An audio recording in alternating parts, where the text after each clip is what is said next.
Hello, welcome to Monday Morning Matters live broadcast show brought to you by Magnicraft Consulting team, anchored by Niyi Dunmade, a certified church consultant with the Society for Church Consulting in the U.S. Here, each Monday of every week, we address important, relevant, and actionable topics of interest that will help you and your church grow healthier. And now, meet your host, Niyi Dunmade. Welcome, everyone. Thank you for hooking up with us on Monday Morning Matters. My name is Niyi Dunmade, founder, CEO, Magnicraft Consulting, and we've been talking on tips to consider before joining that church. So welcome to this live broadcast show on YouTube and Facebook. The year is wrapping up to an end. We have just 5 days to Christmas, so it's good time for me to say Merry Christmas and Happy New Year in advance. We are so glad you are part of this broadcast show. As always, my name is Niyi Dunmade. I'm the founder and the CEO of Magnicraft Consulting. Magnicraft Consulting is a church consulting firm that helps churches grow healthier through empirical assessments, trainings, and strategic blueprint. I'm also a certified church consultant with the Society for Church Consulting in the US, hosting to this live broadcast show every Monday morning, 7 a.m. GMT +1 Nigerian time. And so I'm going to go on part 3 on tips to consider before joining that church. Tips to consider before joining that church. One of the things I want to say is, you see, the church you join, your association, your company, matter how far your destiny can be fulfilled. Okay, the company you keep, the association you keep can either make or mar your destiny. Okay, and one of the things I always want to be very, very careful is at the babyhood stage where you have given your life to Christ, you must be sure that where you are planted or established or grounded, they can actually nurture and disciple you to maturity. You see, the major issue about the church is the major mandate of the church is to make disciples. It's not to make money. It's to make disciples. And making disciples, every church has to be intentional about it. So for me, I would say it, the church you keep can actually make you or mar your destiny completely. If your church you keep can actually make you to fulfill the God-given mandate that He has placed upon your life. So, people travel, people move from one place to another, and they have to be able to find a church, a living Bible-believing church to join. And so that's why we came up with this topic, tips to consider before joining that. Some of them might not be spiritual. You see, choosing a church doesn't have to always be spiritual. Okay, you can look at location, you can look at the physical, you can look at the emotional side, you can look at the mental health side. Okay, there are a lot of other things to look out for so that you can have a comprehensive look into what that church is all about, and then you can make the right decision for your church. So I'm going to go straight to gun on the tips to consider before joining the church. If you have missed part 1 and part 2, please go to the YouTube channel, go to Facebook page, whichever platform you are comfortable with. Go there. You're going to have the first 6 or 12 of them, part 1 and part 2, 6 each, have been discussed extensively. Someone told me, that I took a topic that is broader enough because my niche is to church leaders, okay, pastors, people who lead ministries and churches. And so this topic goes far back as to even a congregation or every Christian. You might just need to just put a tab on this video because you might need it. Maybe something took you away from Nigeria to the UK, like my sister-in-law who went to the UK and then bet this idea of what are the things to consider before joining that church. You see, Every church, let me tell you, every church will be nice because you want to join them. That's the truth. Every church wants to show you, put up a show because they want you to take up decision to join them. You see, that's why as when I was administrating a church, the people who come during the midweek service, usually there's a 9 out of 10 chance that they're going to join the church than those who come to church on Sunday, who visit the church on Sunday. Because Sunday, I don't know what happens. There's that implication that on a Sunday we bring out the best. We bring out our show, or we bring out the things that we are not really who we are. So that's why sometimes in discipleship, in making people to make a good decision, you have to make them know who you really are. Okay, in real terms, not on just showing off or giving a show of who you are not really. Okay, I've seen a lot of pastors, a lot of church leaders who project things that they are not. Okay, it's better for people to know you and they're able to decide on who you are than for them to decide on not knowing who you are and they found out that this is really who you are. You're not disciplined with money. You are not disciplined with the souls. You are not disciplined with the apologetics and all those things. So for me, there are a lot of things to consider when you want to choose that church. So we're going to go into another 6 again today, and in another 10 minutes, I'm going to wrap it up from there. Then we'll go and wrap up the part 4 next week Monday for the year, and then we're going to do some thank you live broadcasts before the end of the year. Please stay tuned so that we can end the year very strong and well for 2021. Okay, number 13. Is it a single campus or a multi-campus structure? You see, one of the things I want to say, especially for Nigeria, that is very, very big and vast.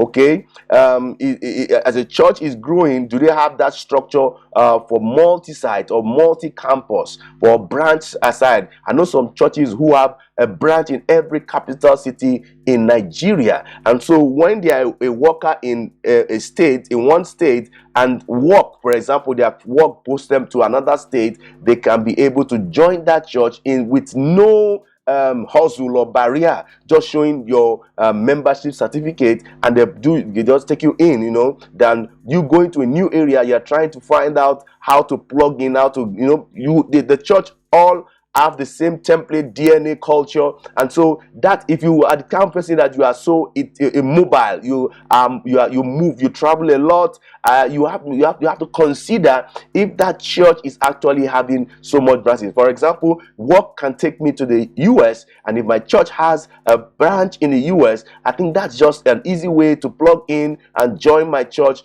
who has a branch in the US. So you're going to look at that kind of thing. Are they having that mindset of multi-site growth in terms of branching or in terms of expansion, kingdom expansion, and things like that? Okay, number 14 is the pastor's speech followed by an open public call to reply to the sermon. You see, one thing is not getting a sermon to preach at people. One thing is not to make sure that people hear you. One thing is for people to understand you. Okay, what is the procedure for that? Is there any evidence for manipulation?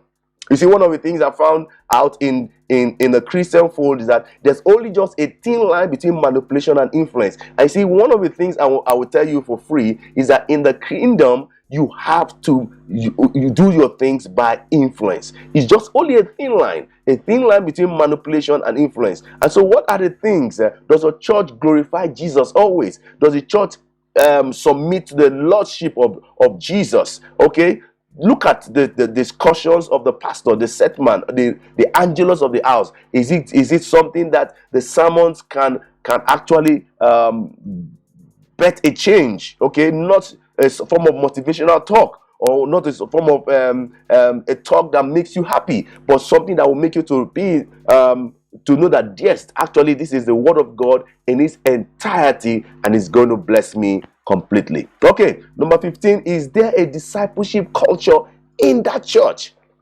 You see, most people don't even want to know some of these things before joining that church. And I found out that this church cannot help me spiritually. It's a very wasted effort to join a church after a number of years and find out that they have not been able to build you up or mature you or grow you up in the faith. Okay, what is the discipleship culture? And one of the things I want to say here is that I can tell you for free that discipleship culture is fading in our world today because we don't have leaders who are vulnerable in our churches. I mean, we want to see leaders who are eating the way people saw Jesus eating with sinners. We want to see leaders who are naked, who are praying. They saw Jesus when he was praying. They saw Jesus when he was crying. They saw Jesus when he lost his brothers, his loved one. You know, they saw him in his real natural element, and that's what makes discipleship very thick. That's what makes discipleship very successful. So look at what is when I mean discipleship culture, I don't mean by just attending one class, one membership class, and then you become a disciple. No. What is the 3 or 4 year plan that this church has? What is the discipleship pathway from year 1, year 2, 6 months, 3 years? My church, the church I gave my life to Christ in Lagos, you could see that they had a fantastic discipleship culture. Every year, beginning of the year, there's always one training or the other. I love my pastor, Reverend Abraham Makola. In fact, every year there was, mission training school, there was leadership training school, there was discipleship ministerial training school, there are Christian leadership training school. I mean, they were just doing this, updating. You see, and that's what makes some of us, I don't know if we had them all over the world, they will be grateful for this discipleship culture that this great man of God did for us at our teenage level. So people are spiritually hungry. People want to grow in the Lord. People want to be serious with their spiritual life. People, especially people who are getting older into their midlife situations, they want to know their left from their right. So be crystal clear to those who want to join your church.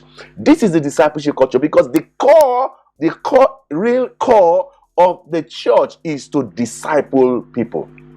I used to tell leaders when I do trainings, he said in the business world, and at the end of the year like this, they try to say, well, we have made this amount of billions in profit. This amount of these are the amount of money we're going to share in dividends. But in the church, what we should be celebrating is how many disciples we have made, how many converts we have had, how many of them are growing in the Lord. These are the things that you will celebrate. These are the things that heaven is rejoicing, and the church needs to be rejoicing about those kind of statistics. So is there a discipleship culture in that church? You have to make that finding. In the past 5 years, how many people have grown to be matured in that church? You can be shocked that there are some churches who have spent 15 years and they don't have mature disciples at all in their church. So look at the church in the past 5, 6, 7 years. How many disciples are they able to chunk out, and how many disciples do they have vis-a-vis the size of the congregation? Because the church is growing in a large number and you don't have the needed disciples to disciple them, I can tell you that your church is on a journey on a journey that is unhealthy. Okay, on a journey that is unhealthy. So please make sure that you have that discipleship process intact, so that you can also evaluate yourself after year 1, year 2, year 3. You can actually see yourself as a Christian, as a believer, as a convert, growing in the full stature, into the full stature of Christ. Okay, number 16, is there an offering taken up as part of the weekly worship as your church, at that church? What steps are included in the process? You see, when you are giving your offering, when you are giving your worship, there is a process. You don't just, I know some churches who, the way they mentor their members from the house. You have to prepare your offering in an envelope. You don't come to church and start thinking of what to give to God. In your house, you'll have packaged your offering. What is the procedure, okay, or what is the process of offering your best to God? Okay, how what is the mindset of the church as regards it? Do they do it in a shabby manner, or they do that as just one of those things that they just have to gloss over? Because one of the things that can make God offended is how we offer our worship to Him, how we bring our substance to Him. Okay, so look at the way, I know some churches, they dance out, they do some ceremony, they do some, look at, is that how you want to offer God something? Do you want to identify with that kind of process? All right. Do you want to identify with that kind of process? Number 17, does it appear like the church is working hard to love one another? You see, the two grades that I love so much, and that's one of the things I want to tell church leaders. One is to love God with all your heart, with all your soul, with all your mind. That's the greatest commandment. And the second one is what? Love your neighbor as yourself. You see, that is, and Jesus said that all the law is resting on this law. So one of the things you are going to, if Jesus is the head of the church and the church is actually his bride, you have to find out in crystal clear what is their position in terms of loving God, in loving one another, loving the community. How do they value souls? How do they value lives? How do they value the time they're going to play to make an impact in one soul? So does it appear that the church is working really, really hard to love God and love the neighbor and love the community in such a way that God is happy with that church? Okay. Number 18, that's the last one. What is the church position on sex, on marriage, on divorce, on LGBTQ? I can tell you, there's a church that wanted to do some surveys, and we made male, female, transgender. They are in our churches.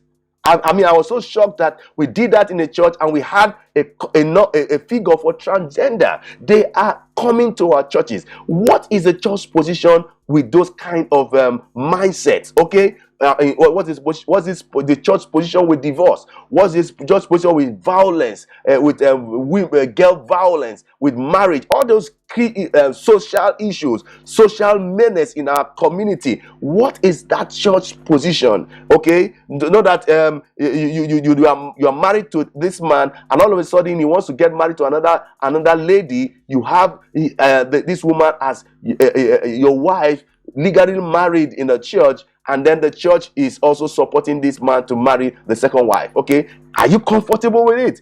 Do you want that kind of blessings from this kind of church, or acceptance or support from this kind of church? So what is the church's position on marriage, on social issues, divorce, LGBTQ, sex, and all those, gender, and all those things? That will help us. And that is the last one for today. Next week, Monday, I'm going to go finally on another 6 tips to consider to joining your church. 6 tips to consider. I just finished one more right now, and then I'm going to wrap up in another 1 minute. Please feel free, if you have any question, if there's any tip that you have seen that has been we can consider, you have considered before joining the church, please drop it on the comment section.